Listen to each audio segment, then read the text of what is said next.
Today on the 50th edition of the Wrestling Roundtable, the WWF's InVasion from 2001.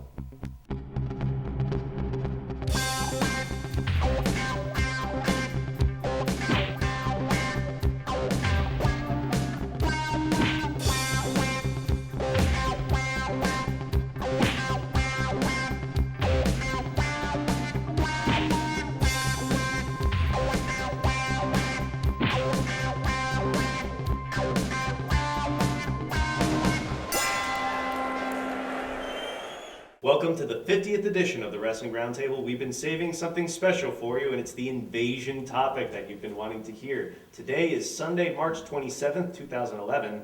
That means that yesterday, guys, was the 10th anniversary of the last WCW Monday Nitro ever.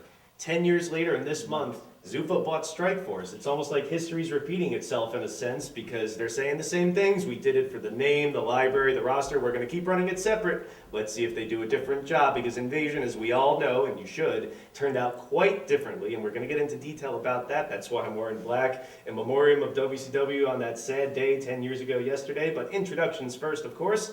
I'm the host, Eric Santamaria. Been a fan of wrestling 22 years. Been working in wrestling over 6 and doing a lot of different things, including directing and producing and editing the Wrestling Road Diaries, which is available now. And you can find out more details about that at WrestlingRoundtable.com, our hub for everything Wrestling Roundtable. Bios, news, columns, guest material, newsletter, message board, everything Wrestling Roundtable is at our website, and check that out. Sitting to my left, which is your right, who is in our chat room, also on WrestlingRoundtable.com every Monday night during Raw, Will Brooks. Will effing Brooks. Been a fan of wrestling 25 years, and to my right, which is your left, the LeCompte brothers. First, Rodney, fan of 22 years, and editor, director, videographer, and many other hats in the video world, and Martin LeCompte, wrestling fan of 13 years, so that goes back far enough for the InVasion. We all lived through it. Now, as I said yesterday, was the 10th anniversary, the last Nitro.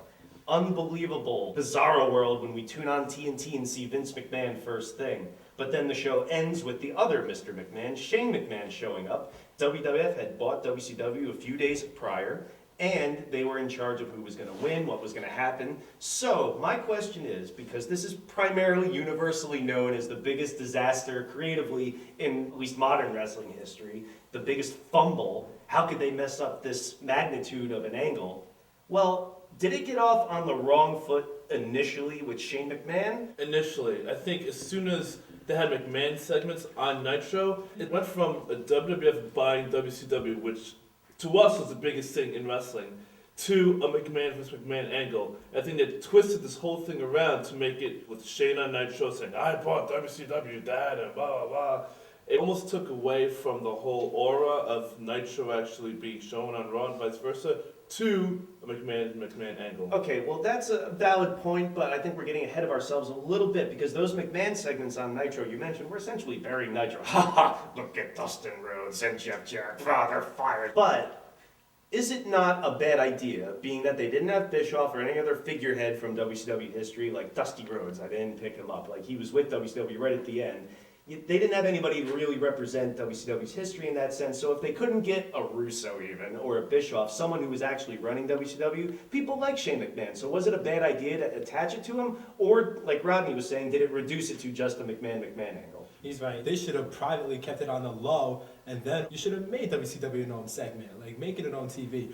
And then sooner or later, have WCW no more, and then just out of nowhere, people attack it. But did you need a figurehead? I think WCW has, is a figurehead in its own. A name in and of itself. Exactly, it's its own brand, its own established organization. I don't think it needs one person. It's not like, well, someone has to run SmackDown, someone has to run Raw. Well, that's the way they think, though. Ever since then, it's always a GM or somebody. Exactly, but that's the way they make us think. I think now people watch wrestling, they think, oh, who's going to be the general manager? WCW didn't need that figurehead. Okay, but what I'm getting at is Shane, the worst choice in the world. People liked him. It did fit into that storyline. And granted, what their plans for WCW were seemed to change on a weekly basis, even going into WrestleMania 17. So even though we know they intended to branch off into its own brand like SmackDown the next year with the brand split, Could that just not be an extension of the Shane-Vince feud? Because, hey, people like the idea of Shane promoting against his own father. No, it wasn't a bad choice at all. I like Shane as a character. I think he can get over. And he's a good foil for Vince when they had feuds. So actually, no, I don't think it was a bad thing at all. My problem with the whole WCW thing was again, lack of top stars. All right. They didn't get But they started. They Yes, didn't get- people like Shane, but the direction they went was that once Invasion angle started, people were supposed to hate Shane. So maybe they should have picked someone where people hate. That was after they gave up on WCW pretty much. Now, you mentioned the names, and I think that's more what the problem really, really was at the end of the show, that last Nitro, March 26, 2001, because you may not like Jarrett, but the fact that the Monday Night Raw segment with the simulcast, McMahon, whatever, didn't end with Jarrett spinning around McMahon while he was watching Shane with a guitar shot, that would have been a huge fucking ending, I think. Now, he was also doing that survey of, who should I bring in, Lex Luger? Whatever, he was gauging the names and saying names like Sting and Big Papa Pump. Goldberg. Well, the fans started chanting for Goldberg on their own first before he brought it up. So that's who we wanted to see, Sting, Flair, Goldberg, that sort of thing. And I may be repeating what everybody already knows about the Invasion, but we end up with Sean Stasiak and Mark Jindrak in these horrible shirts and just getting beat up by jobbers every week. It was a far cry from what people actually wanted. I couldn't agree more. I think that was the main disappointment of this whole Invasion angle, because for years, people in the wrestling world would always wonder, WCW guys versus WWF guys, and then when we finally had the opportunity to get it, they give it to us, but not the way we want it. It could have been a lot better. They should have waited, build it up in the Invasion for another year. Oh, no. I didn't You know disagree why? with that, Because no. you know why? Because in 2002, Triple H recovered, Benoit came back, Shawn Michaels came back. Those are just Big WWF Papa, guys, no, but Big yeah. Papa Pump. But they And could have 2000 shelled out the money to get the then- name. right. If you want to start the Invasion, you have to start with the top. I mean, the NWO did not start with Virgil. Right, and let's get back to those names, because first of all, I think it's a mistake that they waited so long. There was those couple months in between WrestleMania 17 and when the Invasion really got off But the also, ground. no, they had one big star and they messed him up immediately. DDP. Exactly. We'll get to that They in a had little Booker bit. too. Right, they had Booker too. But let's go over the names that they actually brought over from WCW. They bought 24 wrestlers' contracts. They got Sean O'Hare, Lance Storm, Chuck Palumbo, Chavo Guerrero Jr., Sean Stasiak, Mike Awesome, Shane Helms, Mark Jindrak, Elix Skipper, Jimmy Yang, The Wall, Lash LaRue, Jamie Noble, Evan Courageous, Easy Money, who's Jason Jett in WCW, Reno, Kwee, Chris Canyon, Mike Sanders, Shannon Moore, Johnny the Bull, Billy Kidman, Hugh Morris, and maybe Kaz Hayashi. I thought it was Kid Romeo, so let's just say Kaz Hayashi for the sake of argument.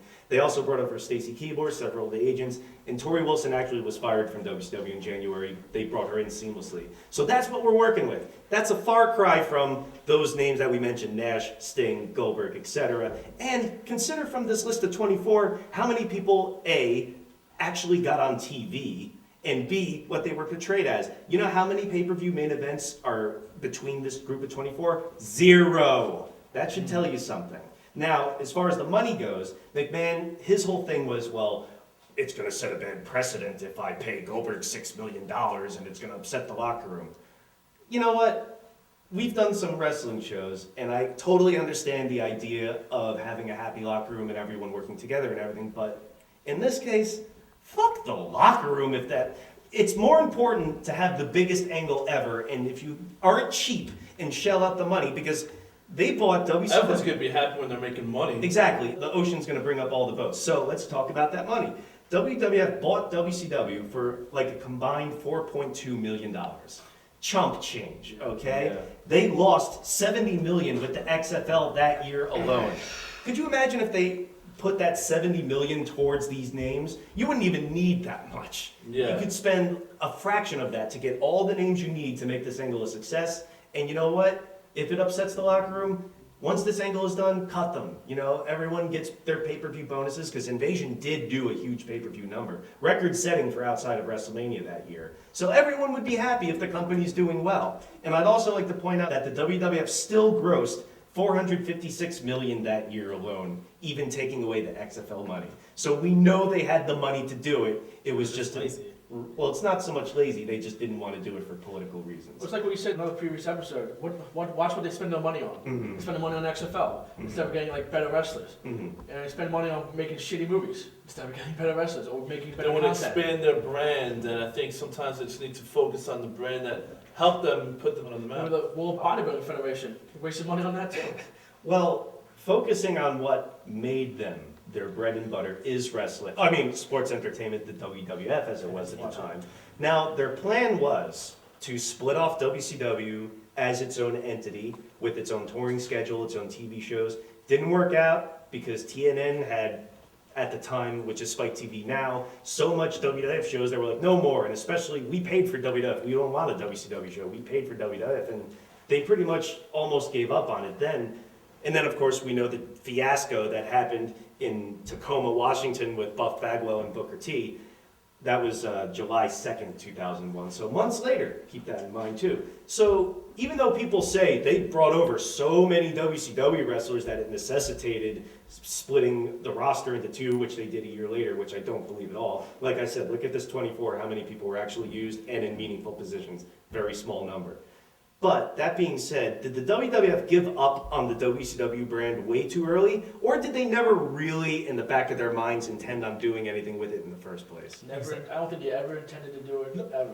I think Vince McMahon took it as a pride and said, hey, I crushed my opponent. Why would I keep him around? Exactly. They do it to everybody who came over to WCW even a year before that. Look at the Radicals a year before that. You killed them all in one night. Wasn't that a sign? Yeah, I don't think they had any serious intention to bring over WCW. If they did, they would have changed the logo and tried to put their own spin on it and try to have it replace Raw. I mean, it's not going to work. Even TNN demographics don't match TNT demographics. Even though it's both wrestling, it's still two different audiences. They really need to do more work if they really intended to do that. See, everyone says that July 2nd Raw in Tacoma with the Bagwell Booker fiasco was when McMahon gave up on WCW, but I feel that if they really wanted to make WCW something, they wouldn't have done that at all. First of all, not in addition to the Kevin Dunn ordered changing of the logo and all the production, like WrestleMania 17, a few days later, they didn't have time to think of this bullshit. So when they were sitting in the box, they had the actual fire graphic from Nitro. And I was like, oh cool, they're bringing all this stuff over. But they did nothing to accommodate WCW fans or make them feel comfortable at all. Not just because of the stars, they changed the logo, they make everyone seem subpar, even with no packages, nothing. That's exactly. They said they bought it for the library, but they didn't use this library until like years later. Yeah. Here's a for instance, Bagwell Booker. If you're gonna do it, and I don't think anybody who watched WCW at the time thought Bagwell should be the one challenging for the first WCW title match either, let's mention that. But aside from that, if they really cared about making this match or segment a success, why didn't we have a couple video packages sprinkled throughout the first hour of here's Booker T and why you should care, here's Buck Bagwell and all the tag titles he's won, now he hasn't won the big title, broke his neck, make us care. They could have just recycled the WCW title history video they put on the last Nitro for the belt. It was that easy. Then they changed the announcers. Stacy Keibler had never announced the Nitro. Arn Anderson had never commentated the Nitro. And the whole thing just fell apart. And I think they did it almost made WCW seem amateurish, and I think they might have slightly done that on purpose. Well, even in the words they chose. Like, the WWF superstars are beating up the WCW stars. Are you kidding? Yeah. In what universe is Bob Holly a superstar but Booker T isn't? So in that universe, not even his own home.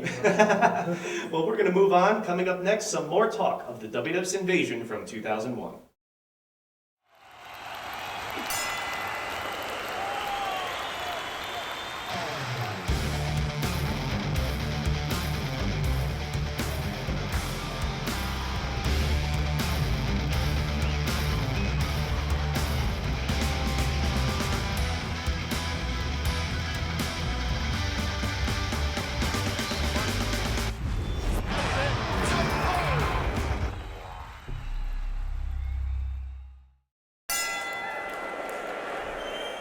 Welcome back to the Wrestling Roundtable. You may be seeing some familiar faces here, and let's get to them first.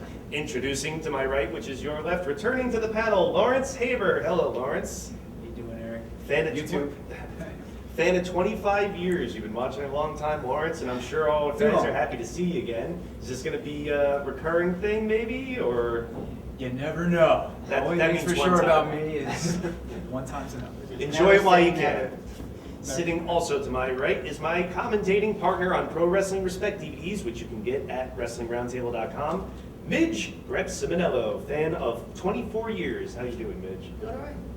Will Vafidez, TLDWrestling.com. Well, it has span of 22 years, so we've got a lot of years under our belts. I don't know if we've ever seen something horribly botched as the invasion angle in all our years watching wrestling. So 15 minutes in, we are just getting started on Invasion, and we were talking about how they wanted to split off WCW, so they said, as their own separate touring. In fact, remember, we heard that they were going to go to the Sovereign Bank Arena for the first WCW show. We were like, shit, we're going to go, and then it never happened. Well, let's suppose that the WCW brand had become its own separate entity with its own roster, own show, time slot, etc. Would it have worked long term? Not a chance. Why not? They didn't have the roster to do it. The one man. They just signed 24 wrestlers. They didn't have the talented roster to do it. I mean, with all the free agency, WCW guys and WWF guys, the line was blurred. Bret Hart was on WCW and Benoit's on WWF. There is no more differing sides. Well, I'll grant you this, that this is moot at this point because they're all under one banner. But as far as the names we talked about on the last show, where they weren't as big names, like I said, no pay-per-view main events between any of them, don't you think that the solution to this would be WWF's marketing machine making these guys the stars that the Giant and Jericho went to WWF to become? Why can't they pick out guys and say, you know what, WCW didn't go all the way with these guys, but we will, which is, I think, their attitude when they signed the Radicals. Make these guys stars then if that's the problem. ECW didn't work. Why would WCW work? ECW is a lot more entertaining than WCW ever was. You can take those 24 guys, Jindrak and O'Hare, and put them out on the road without the packages, without the marketing machine. It's going to flop, obviously. Right. If you put them out there with the marketing machine, it's going to flop because you need the names and you need to run in the right places. The only way that would have worked is if you sent out those 24 guys, and in the main event you had Kurt Angle and Steve Austin and the stars from the WWF. Well, I think that was their plan. They were going to be like, well, we're going to put a couple of the big names over there to get them the rub. So it would have failed because that wouldn't have been them out on their own. That would have been a WWF house I'm show just pointing out with, what a, they with were a different planning. undercard. Instead of Bob Holly, you got Mark Jindrak. I'm just pointing out what they were planning. Right. Now, a lot of those names were guys like Test and Mark Henry sort of guys, and no one was tuning in on WWF shows to see them, let alone WCW. So do you think it would have worked long term, or would it have suffered? What we've been saying about the brand split is that it's not different enough. It's the same production company, it's the same pay-per-views, blah, blah, blah. We were making that criticism about SmackDown in and of itself, and we just talked about how WCW was changed over from what it was. So don't you think it would have ended up in the same position? I think it might have been in the same position. I kind of compare it to when ECW returned, where they had smaller venue shows, and they had a little bit different feel to them. For a little bit. For a little bit, but they were actually very entertaining shows. So yeah, it could have worked. If you get like 1 or 2 stars, you probably could have got something there. You probably got a Jericho be the main guy in WCW. Well, and with Jericho's presence and attitude, I think it would have gotten over. But it all depends, like I said, the talent, you got to package them right to get that to work for the fans to care for what the product was. Well, we did see in the first several one-night stand pay-per-views how a WWF-produced show can feel completely unlike a WWF-produced show when they hand over the charges to Heyman, hand over the production to other people, run different buildings. It could be like that, but I don't think their ego would have Well, let it. remember, WCW didn't have much of an identity in terms of production, even when they were on their own. After, they kept after changing like it in 98. the last couple of years. Exactly. It wasn't so good since about 96 and 97. Now, that's just if they had split off in and of themselves. However, WWF, as this invasion angle unfolded, was still putting it out there, WCW and eventually ECW, and combining them, et cetera, et cetera. So WCW's belts were still being defended, and there were way too many belts. I think there were 11 titles between all of them being defended. And they didn't even bring over the ECW titles. That would have made it even worse. But there were 11 titles being defended across WWF shows for those several months. And WCW was still there. They would bring in Chronic after all this time, and blah, blah, blah. So it was still there, but if they're going to eventually do something with this brand, which clearly they never really, truly were planning on, what do you think WWF did that undermined this angle, this faction, this name the most? They brought it in as it was left off when WCW ended on Turner. The product, if you will, exactly With half the names, as it though. was, with half the names, with a company that wasn't doing so great at the time. I mean, by today's standards, WCW wasn't doing horribly. They were Losing producing- $62 million in well, a I'm year talking is about pretty they were bad. still getting television ratings more than anything on those channels now, for the most part. Pay-per-view buy rates were in the Pay-per-views toilet. from the toilet. They didn't have as much talent. But at least they had the legacy. But that's what they didn't bring in. That's what we're driving at. What everybody's really saying is they didn't bring in the WCW that everyone was familiar with. They brought in half of the the WCW that was in the tank, and they brought in the talent that wasn't yet developed to get that old WCW out of the tank, the Big Bang, group of guys, the next wave. When you don't bring guys like Goldberg, Nash, and Hall, when they were synonymous, I mean, guys like Sean O'Hare were not there long enough to even consider them being part of a big legacy, even though they were a great tag team with him and Palumbo, but it just didn't have that feel anymore. You got Booker T and DDP were probably the only two names that were really WCW main eventers, Right. but that's it. And you can't depend on those two guys, especially when you kill them anyway. Well, yes, you could. When you have one of them losing to Undertaker's wife on Raw, Yeah. I think it's pretty much a lost cause. I think the thing that we're all getting away from here is the whole point of the invasion in our minds, from when we were children, waiting for this day when the two companies would collide, would be the great empire of the McMahons and the New York wrestling scene, Bruno Sammartino and Hulk Hogan, the WWF, Titan Sports, whatever, Connecticut, versus the Southern Territorial NWA World Champion Harley Race, Ric Flair, Crockett. that Crockett thing, those two different entities colliding once and for all in an epic confrontation. And what they chose to do, and what we're even talking about here, is so far from that. It's nothing to do with it. That's why the whole thing fell. They lost sight of that. It got even more convoluted. We were just talking about Shane and Vince becoming about just those two, the Right. McMahon's feud, let alone when they brought in Stephanie, that's a whole other issue. But let's just stick with the fact that they diverted all that to just another McMahon versus his kids angle, which had been done many times. Not even a good one. Not even a good one. But on top of that, aside from ignoring history too, like we said, the library wasn't even utilized in all this. The most history they paid to was bringing in Freddie Blassie for the pep talk. Like, you're gonna kill them, or whatever. But that was our history, not your history. Well, that too. But what about the fact that not only did they make everyone in the company who was a heel a member of the Alliance, like Christian and Test, and Regal, what are they heels for? Christian in the Alliance? They realized that it was no longer, as I said, this epic thing, and they needed to save their simple babyface versus heel storyline, and they just said, we need more heels for this thing, so turn a bunch of people, because nobody even knows what's going on at this. I alluded to how they portrayed DDP, and we've mentioned it many times on this show, how he was just portrayed as a complete goof. Before he even lost to Sarah, King of the Ring, when Booker T showed up, and DDP and Undertaker have a confrontation. This is one of those instances in wrestling, like Hogan in '95 with all his friends, or Triple H in his reign of terror in '03, when politics really obviously play out on TV, where Undertaker, I don't even want to have a match with him, and he just squashes him in a confrontation, they can't even have a match. DDP was just absolute fucking buried, it was embarrassing. I mean, to say nothing of the ridiculous stalker angle where he's married to fucking Kimberly and he's gonna stalk that. But how about the fact that they made Austin its leader? A WWF guy, he turned heel twice in 2001, one of which was to be the leader of the Alliance, and all it became was a bunch of, first of all, they weren't even stars in the first place, but then all these jobbers just became Austin worshippers, with Austin Appreciation Night and whatever. When Hogan joined the NWO, it took something that was amazingly hot and took it to the next level. Right. I'm sure someone in the room of brilliant people that wrote this invasion deal said, well, we could do the same thing with Austin, but like you're saying, they already did it once at WrestleMania and it flopped and no one understood it. They turned the top face in Texas, from Texas, heel in Texas.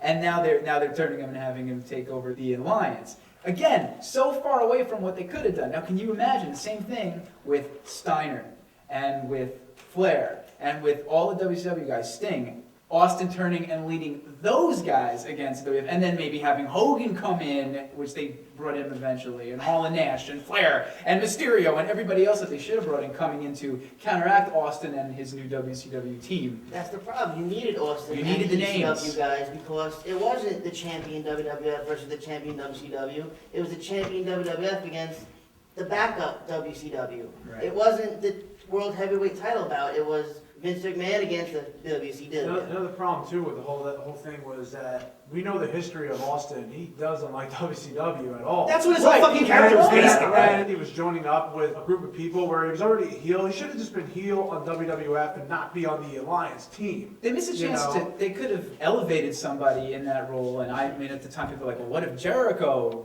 turns and joins or something, There's no such thing as continuity or things that make sense. You just do it week by week. We found that out the day after. More things changed. Yeah. It's like it never happened after. Speaking of confrontations, there's going to be one at WrestleMania.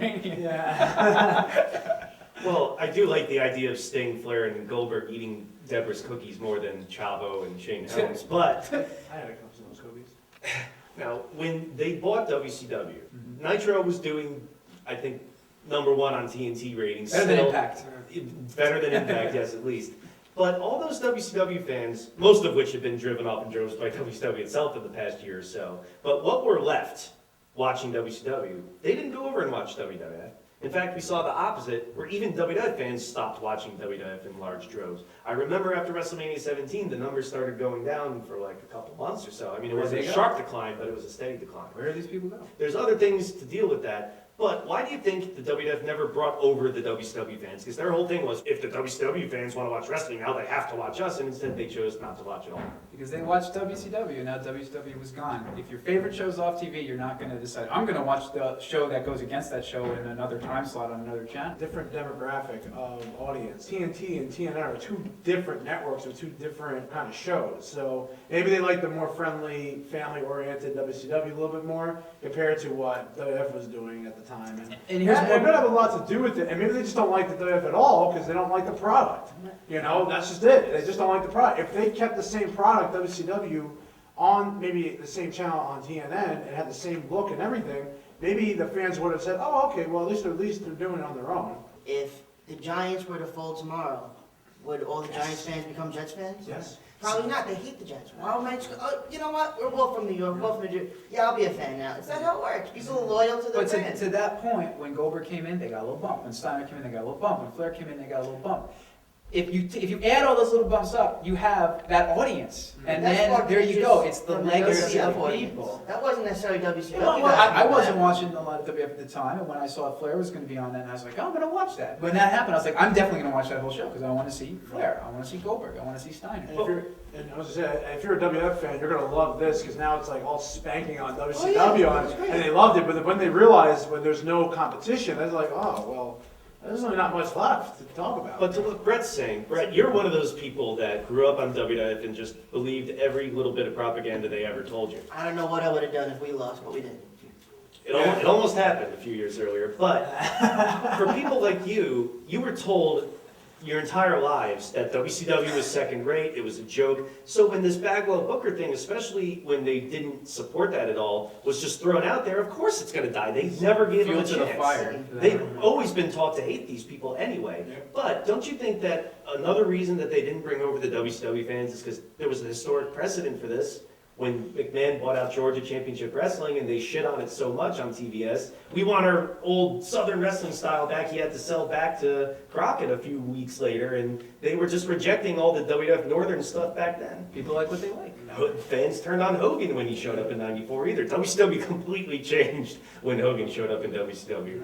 But things are changing with WCW as we can see from 2001. But we're going to keep talking about that. More Wrestling Roundtable when we come back. You know, like it's going to be like his last match for a while before he goes to WWE. Yeah, hopefully they don't give him a stupid name when he gets there.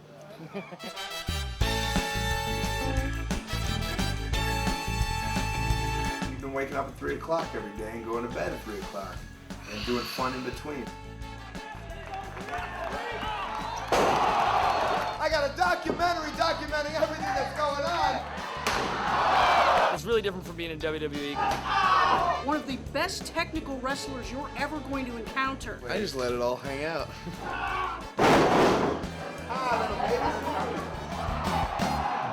Everybody gets boners in their sleep. Quit being ridiculous. They see the shows, they see the matches, but they don't see the camaraderie and the road trips, everyone just having fun. Yes, I am a professional wrestler. It's very weird. I'm acquiring satellites. Can you get me these satellites quicker? Okay, we're calculating that the satellites have been acquired.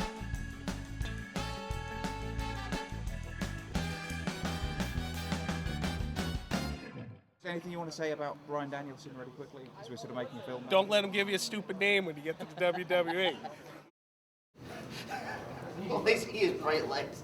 I feel like Dina's about to come through the door. Well, I was pissed, man. Yeah, me too. There were several times when they squashed Taz where I almost threw the remote at the screen.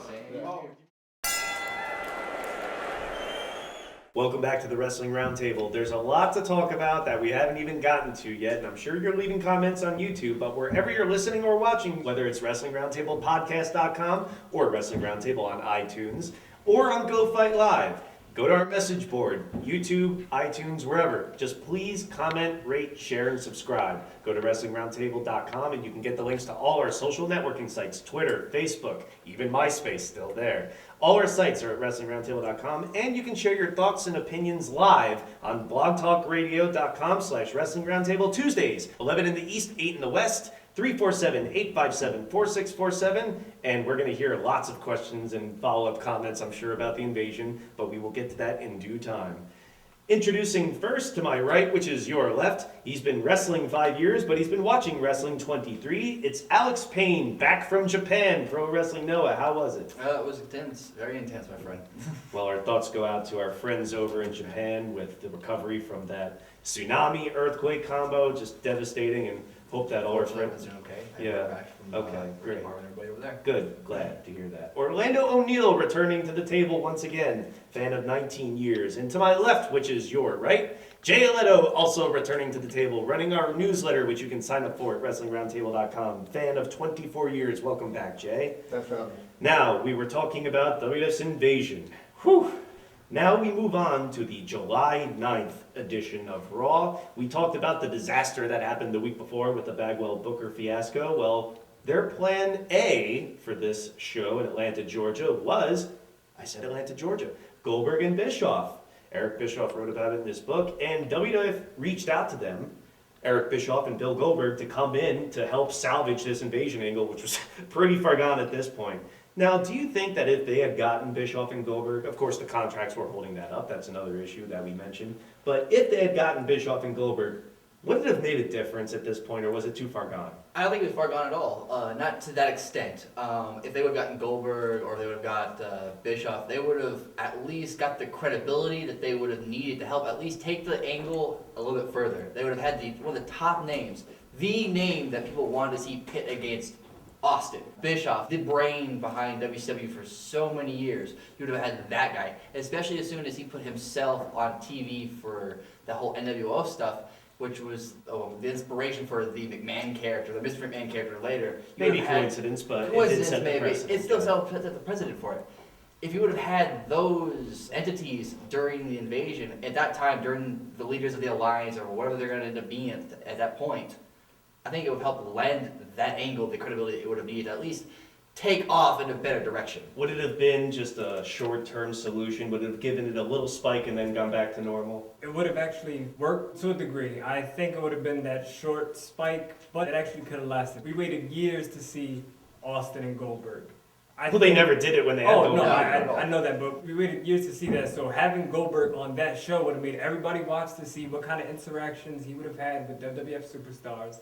And if they could have actually built Goldberg and Austin, I think they could have sold it just off of that. Hindsight is 20/20, but we saw what they did with Bischoff and Goldberg when they did come in 2003, and Goldberg's run in WWF was just as bad as the invasion practically, but they also blew Bischoff's debut because he just showed up hugging McMahon at Continental Airlines. So do you think that kind of taints what we're looking back on?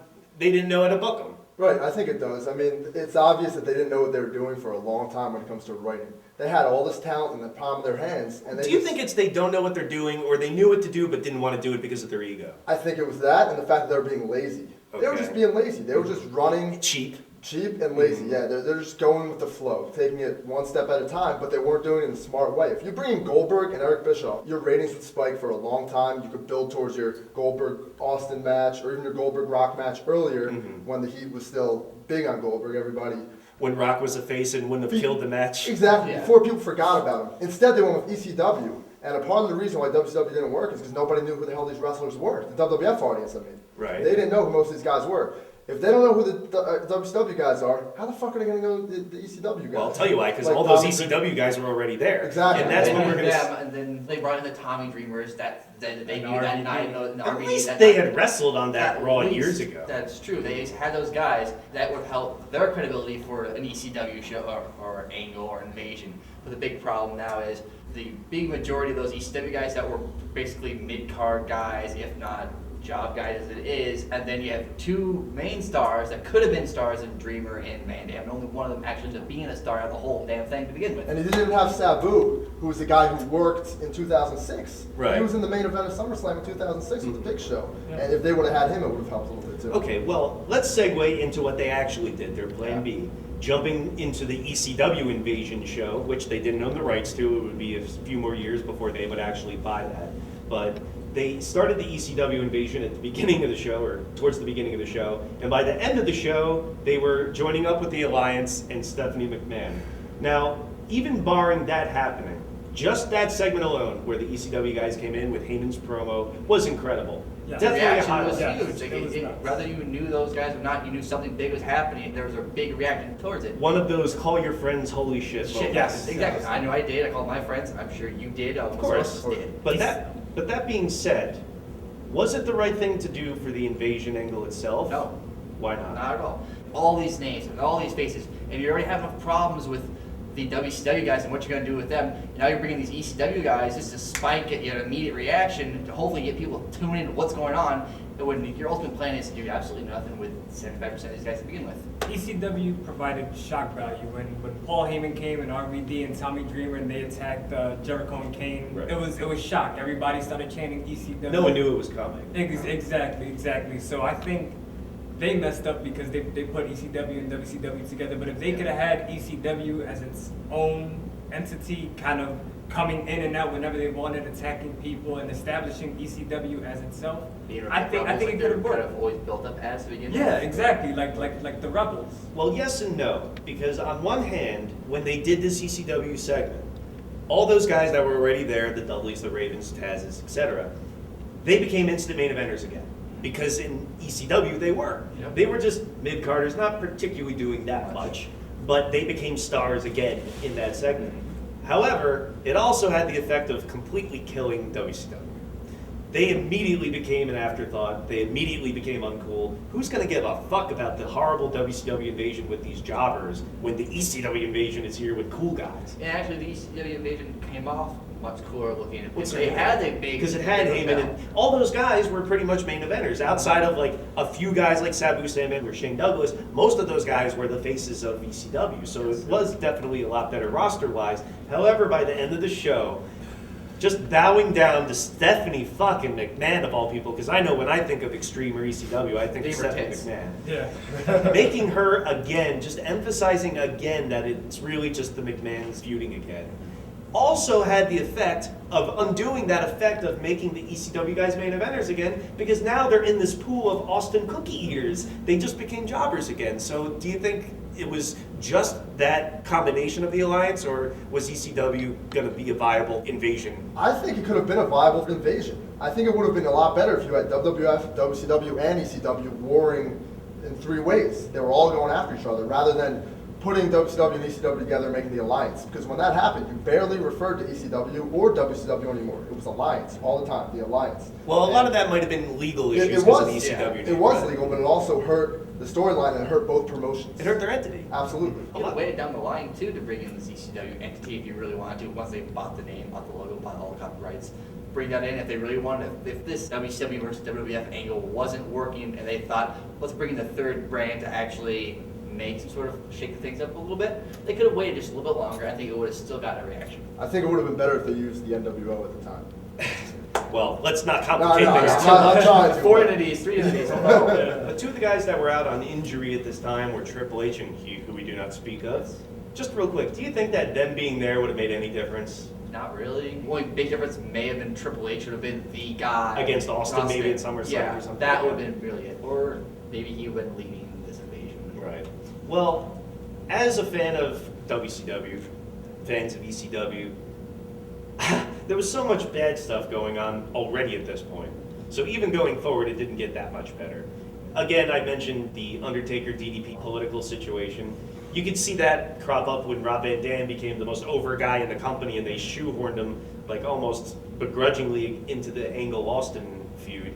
What was the most infuriating moment as a wrestling fan during this whole invasion? They already turned Austin heel again, as if that wasn't infuriating enough. Mm-hmm. Then they go and turn Kurt Angle heel. Like, what the hell is that? His swerve going into Survivor Series. Oh, but still, Kurt Angle was the main superstar from WWF, was going against Austin. He wins the title, then he loses the title, but he's still WWF through and through, has no connections whatsoever with WCW. Or ECW for that matter, because when he went into ECW, they did the there for a cup of crucifixion coffee, angle, right? and he left. So he has no connections with the Alliance at all. Well, again, it's just the effect of everyone who's a heel is in the company. Yeah, but that killed it for me. Well, like you're saying, it just became anyone who is a heel, you're going to be put under the Alliance head. That's it. Yeah. We don't care if you're Test or you're a Christian. Well, we need another heel turn, so here, Angle, we're going to turn you. There was really, aside from maybe The Rock and Jericho, those are like your two main faces. Having Angle stick around and stick to his guns, especially since he was WWF through and through, he should have been the guy if Austin's going to leave to go to the Alliance. Turn guys like the Big Show or Jericho. They needed a name like that. Exactly, into WCW, because they have WCW roots. Right. They could have worked in That's some where way. they became stars. Exactly, and if you put them in there, not Angle, not Austin, I think it would have given them more credibility Absolutely. at the time. It would have pushed Jericho's main event push a lot sooner, and he would have been a heel where I think he works best. He could have been a bitchy heel and like, well, I can't get anywhere here at WWF. I want to go back to WCW. Absolutely, and to They keep did. Austin with the WWF where he belongs. And I think also, going back real quick, if Benoit was still around, you could have put him in the WCW faction too. I don't think that would have worked as much. They left WCW. That was their big thing. That's why they He were would have been a radical. definite name to But be paired with him. they definitely could have reinvented the Big Show with this whole Alliance thing. I think they could establish Big Show as the monster heel for the Alliance. And I don't think it was one of those cases where he spent most of the time trying to lose weight in OVW. He was around. They Yeah. just really didn't concentrate He was on him in, at he all. was in the Survivor Series match.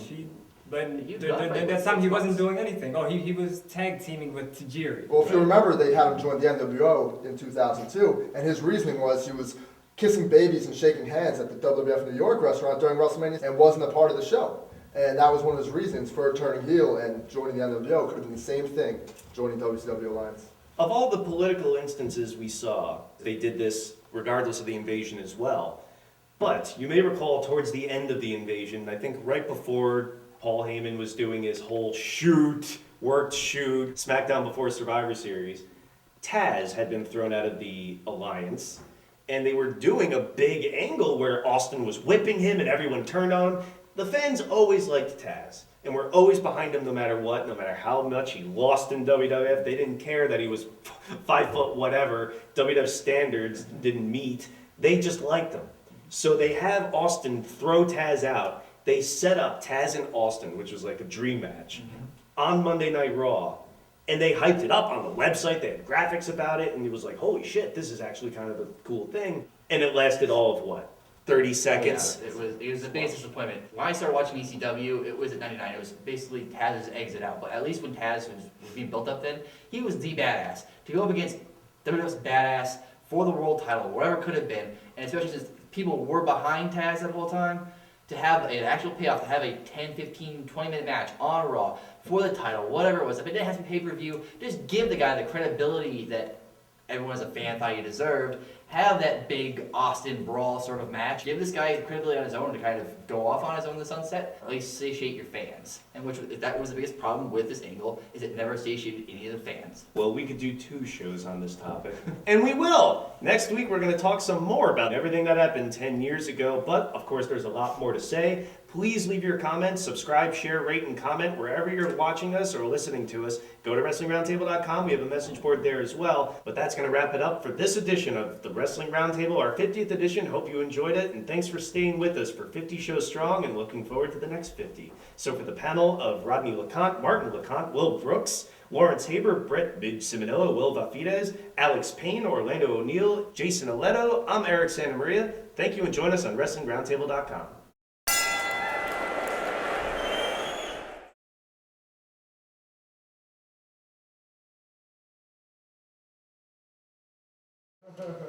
The biggest problem with the invasion is that it all basically fucked all of its fans. Yeah, oh yeah. Everybody's fan. But no one was happy. No one was happy. Even WWF guys who didn't care for WCW or didn't really watch WCW were pissed off because, hey, you got this big fucking angle that we all want to watch and see. We want to see everybody who, you don't have to worry about 4 months later or whatever it is. you still didn't get to see these dream matches that you write about in the PWIs or on the internet or wherever the hell. You didn't get to see any of that happen, and ultimately it was like, oh, Booker and Rocky's cool. Yeah, that was a good one. But Booker was such a joke. Wasn't he always good? I remember when ECW reformed, I screamed so loud I actually woke my parents up. And then they formed with WCW and I like cried. I'm like, no. No. I remember that night. One of the biggest frustrating points of the angle. Like, you have this big hot angle like halfway through the show, and then you end it with tits is extreme. And like, wow, this is gonna be shit, isn't it? I'm working on the Seaside Boardwalk that night. I'm 16 years old, and I was in a stand where I had TVs for sale. Of course, I had Raw on all the TVs. And when that angle happened, people were stopping on the boardwalk, walking to the TVs, the ECW in Georgia. Everybody was watching it. I had probably, I think, 2 dozen people, maybe 25 people watching it.